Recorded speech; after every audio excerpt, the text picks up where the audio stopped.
Merhabalar. En son Aşkı'nın yaptığı videoda sorular vardı. En çok sorulan soru. Orada vecit haliyle ilgili bir de düşünceyi nasıl hisse dönüştürebiliriz ile ilgili sohbet vardı. Ben de onunla ilgili Aşkı'nın videosunu dinledikten sonra bir deneyimimi paylaşmak istedim sizlerle. Bir gün evdeyiz. Evdeyken evlilik yıl dönümümüz vardı 2 gün sonra. Birkaç gün sonra da sevgililer günü vardı. Burada Aşkın hep anda karar veririz ya biz. Seyahat edelim mi diye böyle konuşuyorduk. Tamam dedi. O da bilet almak için internete girdi. Biletimizi aldı. Saatini sordu. Bu uyar mı? Bu saatte gidelim mi? Diye konuştuk. Tamam dedim. Aldık biletimizi. Tatilimize çıktık.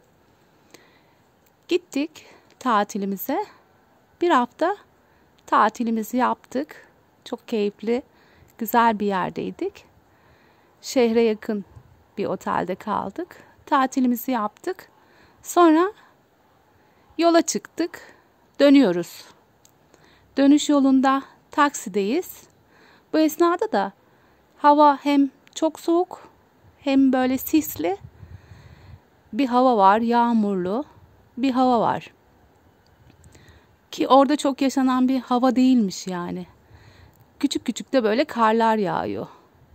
Hani uzun yıllardır kar görmemiş bir yerdi. Yolculuğumuza devam ettik. Taksiye bindik. Oteli boşalttık. Gidiyoruz. Taksideyken Aşkın'la öyle sohbet ediyorduk. Etrafa bakıyorduk. Havaalanı 1,5 saat vardı. Ve biz 1,5 saatlik yolda etrafa bakınarak gidiyorduk. 1 saat sonra yol kapanmış ve yetkililer bize bu yolu kullanmamamızı söylediler. Yani bu yol şu anda kullanılmıyor. Bir şeyler olmuş yolda. Sis ve buzlanmadan, kardan dolayı dağ yolu var. Orayı kullanın diye yolu kapatmıştı yetkililer. Tabii taksici dağ yolunu biliyor.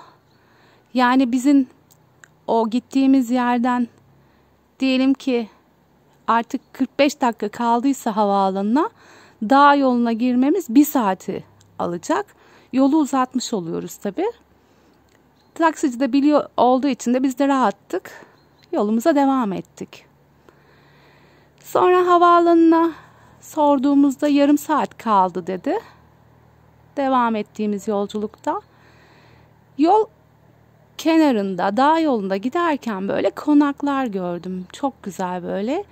Ağaçların arasında böyle gizlenmiş konak tarzında yerleri gördüm. Sonra döndüm Aşkın'a dedim ki, dedim burası çok güzelmiş dedim. Keşke dedim burada kalsaydık dedim. Burası dedim harika, müthiş bir yer dedim. Hem şehirden de birazcık uzak. Sonra devam ediyoruz bu esnada yolculuğumuza. Ay Aşkın dedim. Bir daha geldiğimizde dedim ismini öğrendik ya. Bir daha geldiğimizde buradan yer ayırtalım. Burada kalalım dedim. Çok güzel bir yermiş dedim. Keşke gitmeseydik dedim. Burada kalsaydık dedim. Sonra biz havaalanına 10 dakikalık bir yolumuz kaldı bu sohbeti yaptığımızda. Havaalanının içine giriyoruz. 10 dakika yani hani böyle az bir zaman kaldı. O kadar sis bir çoğaldı. Yani taksici de yavaş yavaş gitmeye başladı. Daha da yavaşladı. Ve havaalanına girdik ama inanılmaz bir sis vardı. Sanki bütün sis haberleşmiş. O anda da kar da çoğalmıştı. Havaalanının üstünü kapatmış şekildeydi yani. Böyle göz gözü görmüyor. Böyle bir sis vardı. Biz de bir an önce havaalanına attık kendimizi. Girdik içeriye. Kuyruk oluşmuştu. Biz o kuyruğa girdik. Bilet işlemlerimizi yaptıracağız. Sonra aşkım dedi ki panolara baksana dedi. Türkiye'ye giden uçak, diğer ülkelere giden uçakların hepsi iptal edilmiş. Panolarda iptal yazıyor. Böyle şaşkın bir şekilde baktım sadece. Biz kuyruktayken, beklerken havaalanı yetkilisi geldi. Dedi ki sisten dolayı hepimizi topladı. Yani Türkiye'ye gidecek olanları. Dedi ki sisten dolayı dedi uçaklarımız iptal olmuştur dedi. Birazdan dedi sizin için dedi hazırladığımız araçlar dedi sizi alacaklar. Sizi konaklayacağınız otellere yerleştireceğiz. Hava koşulları düzeldiğinde tekrar sizi kaldığınız otellerden alıp yolculuğumuza devam edeceğiz. Uçak yolculuğumuza devam edeceğiz dediler. Sırada dediğim gibi hani birçok insan vardı. Hiç kimse bir şey demedi. Herkes şaşkın. Hepimiz havaalanını yavaş yavaş boşaltıp bize hazırlanan araçlara bindik. Arka arkaya araçlar bekliyordu. Bindik. Sonra aracın içinde otururken dedi ki yetkili yine havaalanı yetkilisi gittiğiniz yerlerde konaklayacağınız yerlerde yeme içme bütün ihtiyaçlarınız ne varsa şirketimiz tarafından her şeyiniz karşılanacak. Otel her şeyiniz karşılanacak. Sizlere mesaj gelecek. Zaten dönüş zamanı da yetkililerimiz otelde olup sizleri tekrar yolculuğumuza devam etmek için alacaklar dediler. Sonra biz de bindik gidiyoruz. Gittiğimiz yerde havaalanından yarım saat sonra böyle içeriye doğru girdi. Aşkınla biz göz göze geldik. Çünkü ben havaalanına gitmeden önce söylediğim yer vardı ya, bu konaklar çok güzel, ben burayı çok beğendim. Keşke burada kalsaydık. Aşkım bir daha geldiğimiz zaman biz burada yer ayırtıp tatilimizi yapalım dediğimiz yere araçlar girmeye başladı. Çok şaşkındım o anda böyle. Çok sevinmiştim ve şaşırmıştım yani. Çok hızlı bir şekilde gerçekleşmişti. Sonra biz yerleştik. Valizlerimizi koyduk odalara. Bahçeli böyle, hepsi tek katlı, herkesin evleri. Restoran bölümünde şömineler yakılmış. Bize yemekler hazırlanmış. Başladık işte, yemek sonrası da şöminelerin etrafında oturup sohbet etmeye başladık. Burada neyi anlatmak istiyorum? Burada benim düşüncem hislerimle beraber öyle bir his yaratmış ki tezahür ediyor. Yani hemen gerçekleşiyor.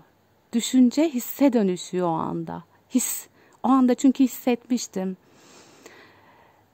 Sonra hani aşkın çok eski yıllarda rezonans kanunu ile ilgili video yapmıştı. Belki dinleyenler bilir. Rezonansa girersin. Aynı frekansla, aynı titreşimle diye. Yani benzer benzeriyle birlikte olur gibi. Böyle rezonans kanunu videosunda anlatıyordu bana. Yemeklerimizi yedik, oturduk, sohbet etmeye başladık. Sohbet ederken ben de kişilik kanıt ister ya. Rezonansa nasıl girdim acaba? Ortak neyimiz vardı bu insanlarla? Nasıl bu kadar insanla ben aynı titreşimde oldum, frekansta oldum diye böyle merak etmiştim. Şöminenin karşısında oturduğumuzda bir karı koca konuşuyorlar. Duyduk çünkü hepimiz birbirimizi duyuyoruz ve tanıştık da yolculuğumuzda. Aynen şunu söylüyor. Karısı eşine diyor ki, bak gördün mü diyor. İşlerin olmasaydı gitmek istemiyordun zaten. İşlerden dolayı dönmek istedin. Bak ne kadar çok kalbin temiz. Gitmek istemedin. kaldık diyor. Bir başkası da bizimle sohbet etti. Siz nerede oturuyorsunuz? Biz buradayız. Siz neredesiniz? İşte İzmir'de şurada oturuyoruz. Böyle sohbetler etmeye başladık. Bir tanesi de diyor ki, yine eşiyle konuşuyor. Ya gerçekten diyor, bu kadar ne kadar çok istedin diyor. Gitmek istemedin. Tatil çok güzeldi. Şimdi işe gidip tekrar çalışacağım. Yani keşke gitmeseydik dedin diyor. Ve o da benimle aynı rezonansta, aynı benim söylediklerimi söylemiş. Diğeri de aynı şekilde, öbürü de aynı şekilde. Bir başkası da aynı şekilde. Baktım ki, aşkının söylediği aynı frekansa, aynı titreşimdeki insanlarla bir arada olursun. Onlarla sen neyi yayıyorsan o frekansta rezonansa girersin. Kişiliğim kanıt istediği için o kanıtları da orada deneyimlemiştim ve yaşamıştım. Biz orada 3 gün boyunca tatilimizi yaptık. Tabii yolculuğumuzda bu tanıştığımız insanlarla da muhteşem sohbetlerimiz oldu. Birbirlerimizi tanıdık ve birbirlerimizle çok şey paylaştık. Benzer yerlerimizi, benzer düşüncelerimizi, birbirimize açıkçası çekildik yani. Rezonansa girdik. Sonra aşkım bana dedi ki, işte öyle bir hissettin ki, o hissi, o düşüncenin hissini öyle bir yaydın ki, havaalanı sisler içerisinde, uçaklar iptal oluyor ve biz geri dönüp tatil yapıyoruz. Sonra tabii onunla aşkınla sohbet ediyorum o esnada. Birçok şeyi de kavruyorum yani. Aynen şey gibi, hani denize bir tane taş atarsınız ya, o taş dalgalanır böyle, kıyıya çarpar dalgaları, kıyıdan da tekrar taşa doğru yayılır ve taşa doğru geri döner o dalgalar. Tabii biz o dönüşü göremeyiz ve çıktığı kaynağa geri döner. Aynen benim yaşadığım da, ben düşüncemde o hissi yaratıp, çünkü bedenimde onu hissettim, o titreşimi. Öyle bir heyecan oluştu. Hani keşke gitmeseydik, burada kalsaydık dediğimde o his aynı şekilde benden tüm evrene yayılıyor. Yayılıyor ve genişliyor o titreşim, o frekans. Ve tekrar bana geri dönüyor. Düşünce ifade buluyor. Çıktığı kaynağa geri dönüyor. Ve o yüzden ben de onu orada o an deneyimliyorum ve o an onu yaşıyorum. Sonra tabii beni etkilemişti. Buna benzer çok şeyler deneyimledim. Bir de şeyi fark ettim. Hani bazen bir şeyleri düşünürüz, hissederiz, farkında olmayız. Ama farkında olduğumuzda kendi düşüncelerimizin yaratımı olduğunu fark ederiz. Ben burada kendi düşüncemin yaratımı olduğunu fark etmiştim ve etkilenmiştim. Evet, odaklandıklarımız tezahür ediyordu. Düşünceler ifade buluyordu. Ve biz de onu deneyimleyip yaşıyorduk. Varlığım varlığımdır. Teşekkür ederim.